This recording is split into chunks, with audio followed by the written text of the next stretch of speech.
Bon, j'aurais peut-être dû faire les images avant, mais comme j'ai dit dans le dernier épisode que je faisais d'abord les liens, je vais faire les liens.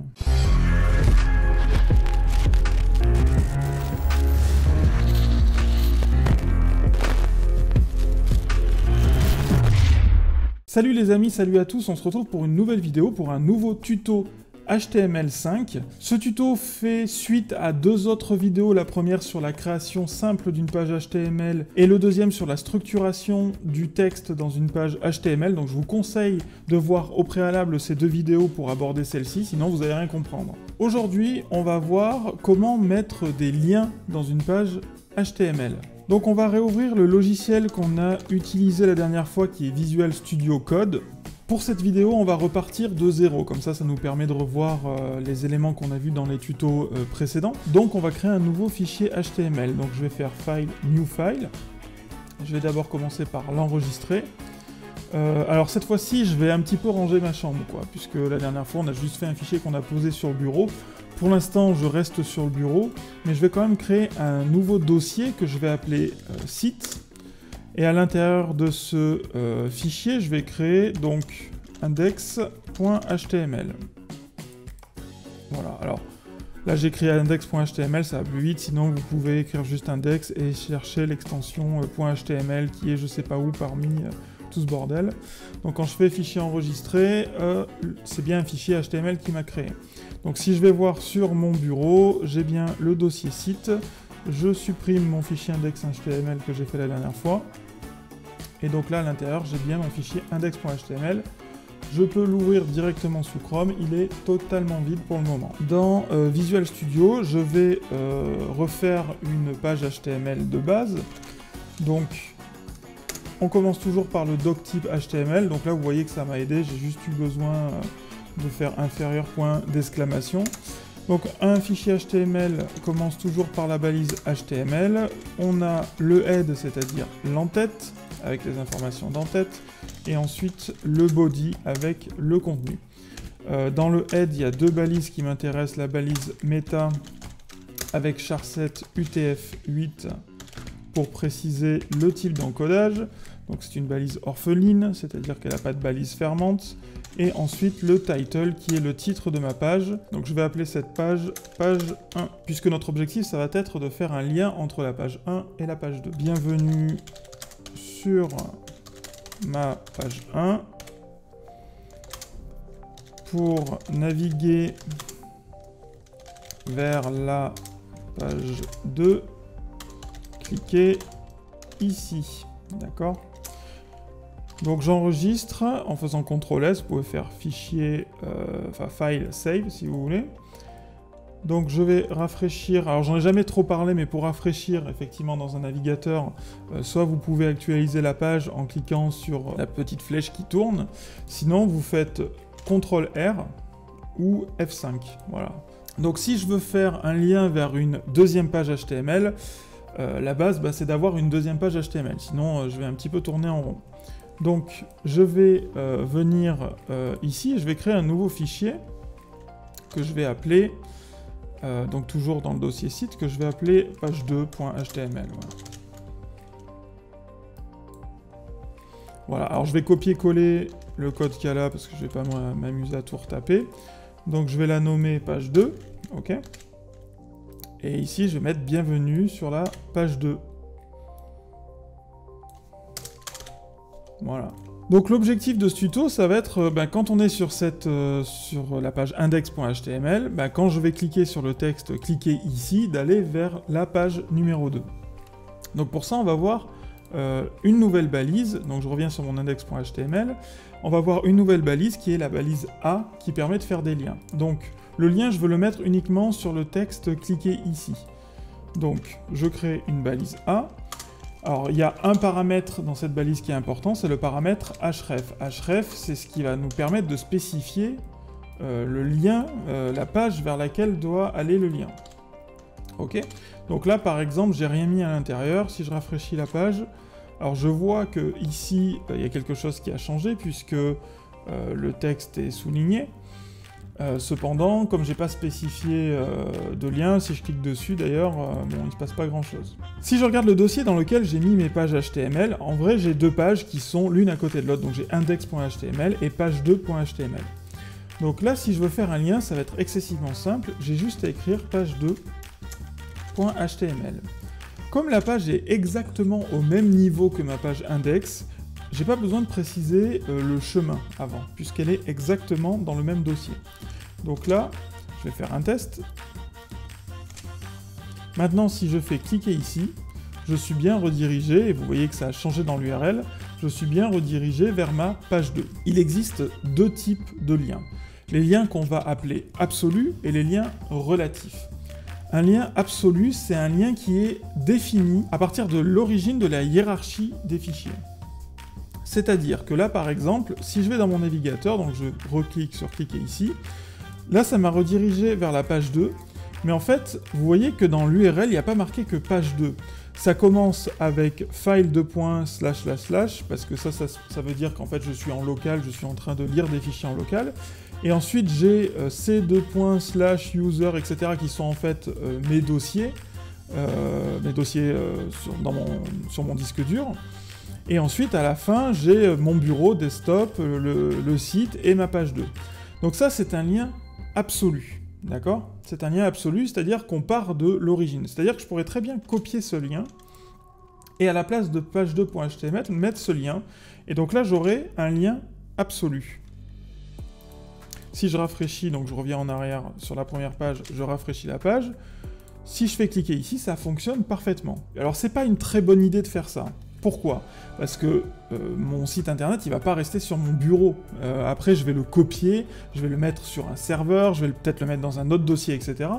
Le problème, c'est que si je déplace le dossier, lui, quand il va chercher depuis le début donc de mon disque dur, etc., mon fichier, mais il va plus le trouver. Il va plus le trouver puisque je l'ai déplacé. Donc c'est pas une très bonne idée. Par contre, si je laisse le lien relatif, donc un lien relatif, c'est au départ du fichier dans lequel on se trouve, c'est ça que ça veut dire, c'est-à-dire que je vais trouver la page 2 à partir de la page index.html. Vu qu'elle est dans le même dossier, j'ai pas besoin de préciser un sous-dossier, un sur-dossier, etc. Je peux tout simplement mettre page2.html. Et donc ça, c'est ce qu'on va appeler un chemin relatif. Alors, les chemins absolus, là, on a vu un cas un peu particulier, puisque, en fait, ici, si je reviens en arrière, vous avez vu que ce lien commence par file, etc. Ça, c'est quelque chose qu'on verra quasiment jamais. C'est parce que mes fichiers sont stockés sur mon ordinateur, donc c'est pour ça que le navigateur utilise le protocole file pour trouver les fichiers. Un autre type de lien absolu, c'est par exemple une adresse web. Si par exemple, je vais ici sur, je sais pas moi, Google, hop, je récupère l'URL de Google que je copie, je peux la coller directement ici, donc ça c'est aussi ce qu'on peut appeler une URL absolue. Sauf que c'est une URL qui commence par http s://3w, etc. Donc ici j'ai placé aussi ce qu'on peut appeler un lien absolu. C'est un lien vers un serveur avec le protocole HTTP, alors là en l'occurrence HTTPS. HTTPS ça veut juste dire que c'est une URL sécurisée, je ne vais pas rentrer dans les détails de ça maintenant. Des fois vous pouvez avoir juste HTTP ou HTTPS. Et donc là ça fait un lien vers un site internet.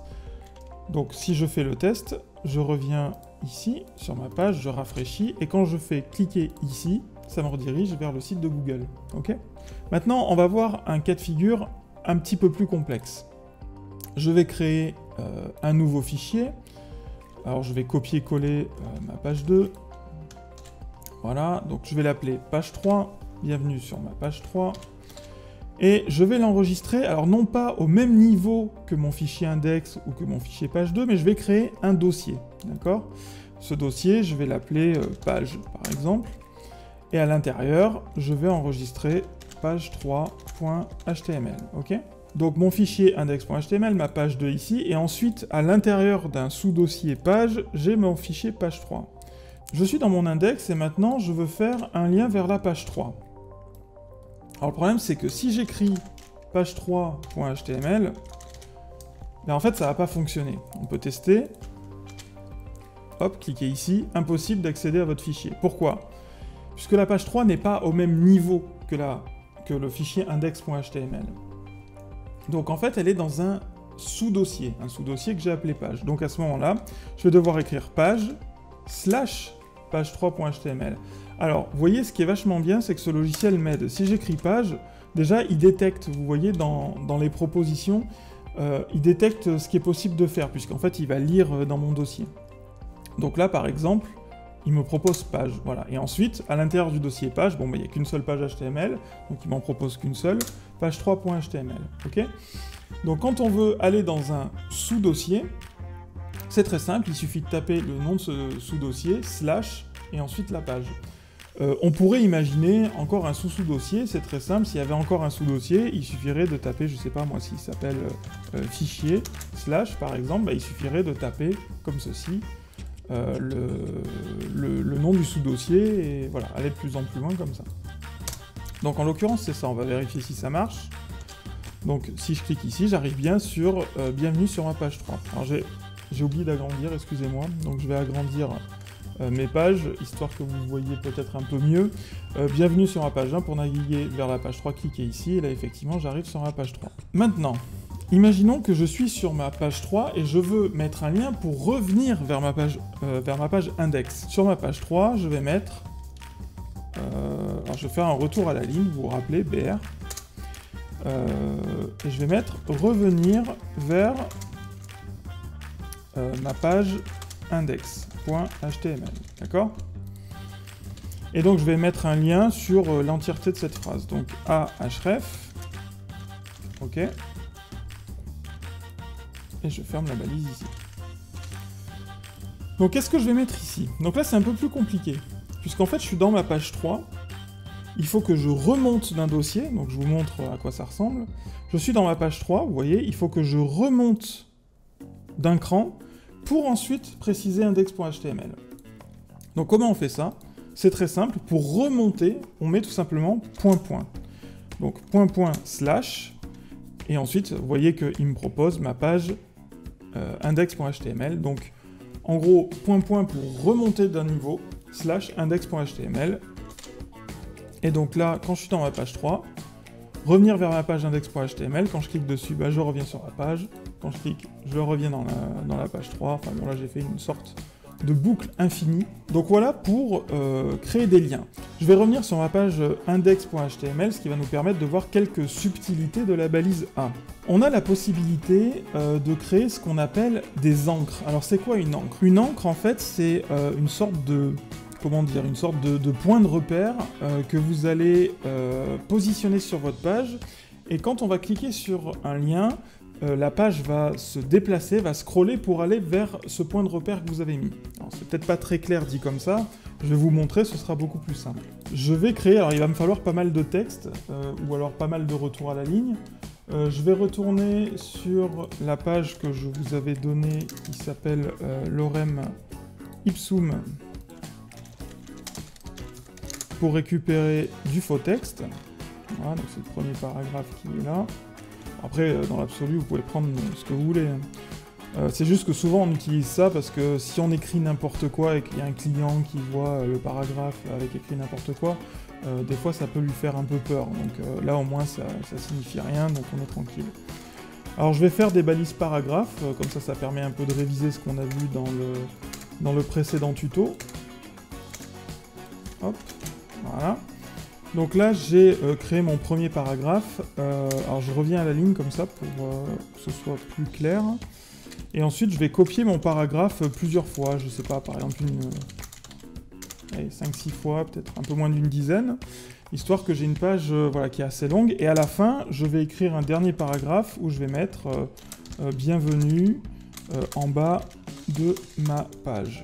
En fait, ce que j'aimerais, c'est que quand on va cliquer sur le lien de la page index, on soit redirigé tout en bas en fait de cette page. Et donc pour ça, on va créer ce qu'on appelle une encre. Donc quand je reviens dans ma page 3, je vais tout en bas, à l'endroit où j'ai créé bienvenue en bas de ma page, et je vais rajouter un paramètre ID.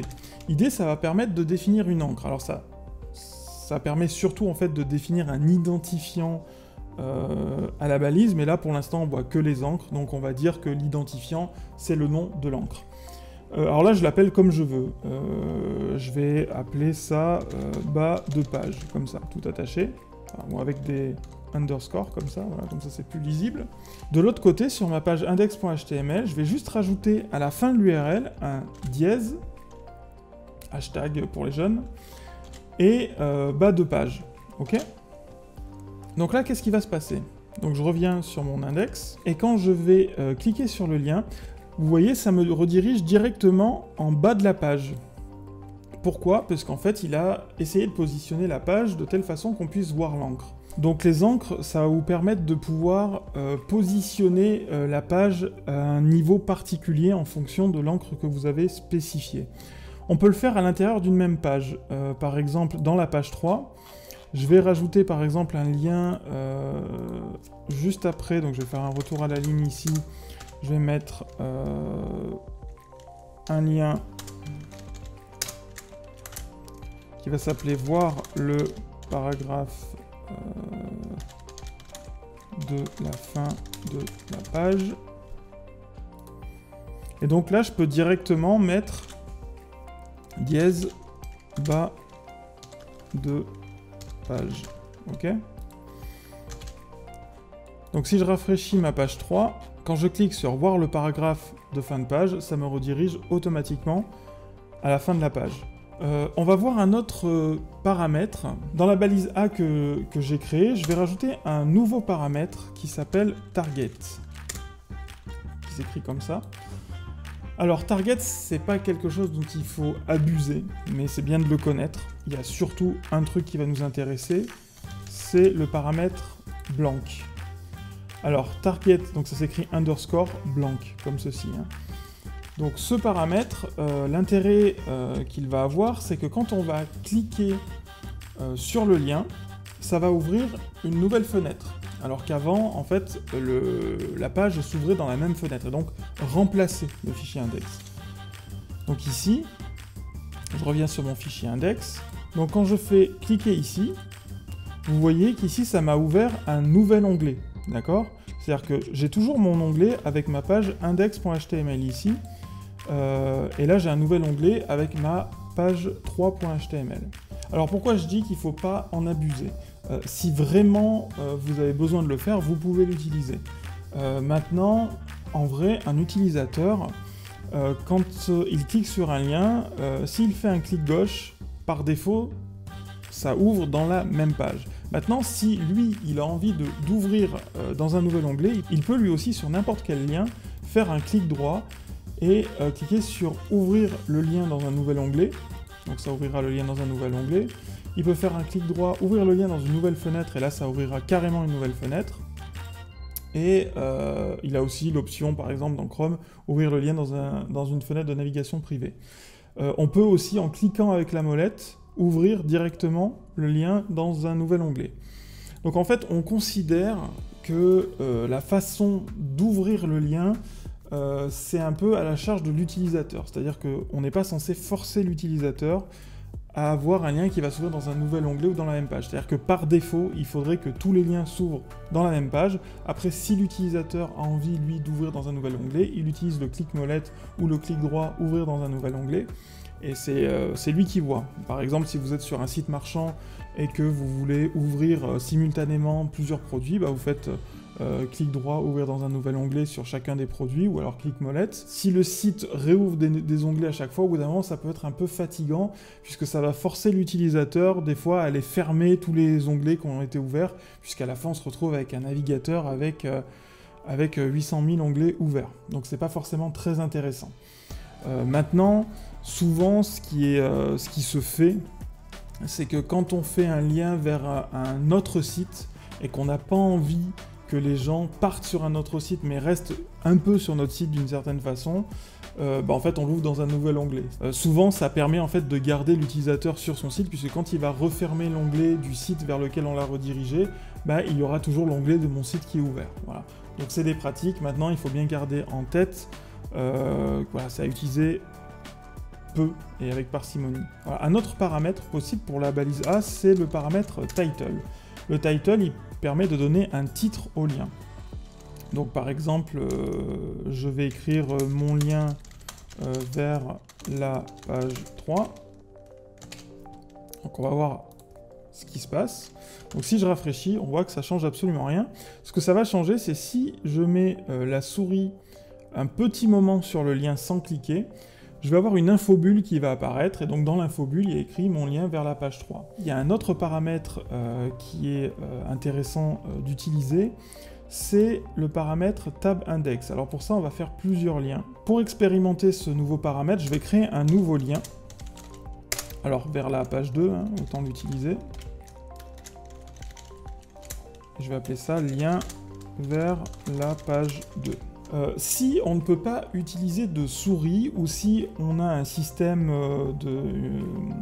qui va lire, en fait, notamment pour les personnes non-voyantes, qui va lire le contenu de la page, ça va être assez utile. C'est-à-dire que là, par exemple, si je fais tabulation, vous voyez que quand je fais tabulation, ça va me sélectionner un peu tous les liens qu'il y a sur la page, d'accord? Et donc, là, en l'occurrence, quand je fais une fois tabulation, ça me sélectionne cliquez ici. Si je fais entrée, ça ouvre le lien. OK. Si je refais tabulation, bah, ça passe à mon lien suivant, etc. Autant il y a de liens sur la page, autant ça va avancer et parcourir ces liens, d'accord? Donc si je le refais plusieurs fois, ça passe par l'URL, etc., comme vous pouvez le voir, et après, on revient sur le lien cliquez ici. Vous avez la possibilité de définir, en fait, dans quel ordre vous souhaitez que la tabulation sélectionne les liens. Et pour ça, il y a le paramètre tab index, d'accord? Donc ici, je vais mettre tab index, alors pour le faire à l'inverse, je vais mettre tab index 2, et ici, sur mon deuxième lien, je vais mettre tab index 1, par exemple. Donc là, je rafraîchis, je vais voir ce que ça fait. Donc là, j'appuie sur tab, et vous voyez que ça me sélectionne d'abord le deuxième lien, et si je refais tab, ça me sélectionne ensuite le lien cliqué ici. D'accord? Donc, bon là, c'est pas très malin dans mon exemple, c'est juste pour vous montrer, mais dans une page où il y aurait beaucoup de liens, et disposé de façon un petit peu... Alors, quand il y aura de la mise en page, en fait, des fois, ça peut arriver que vos éléments dans le code, ils sont dans un certain ordre, et en fait, visuellement, ils vont pas apparaître dans le même ordre que le code. Donc, à ce moment-là, ça peut valoir le coup de préciser, si vraiment vous voulez optimiser l'accessibilité du site pour les personnes handicapées, vous avez la possibilité de spécifier dans quel ordre les liens vont se sélectionner.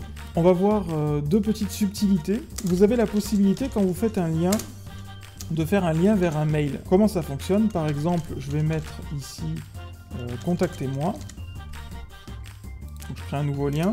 Je mets un retour à la ligne avant, voilà, histoire que tout soit pas mélangé.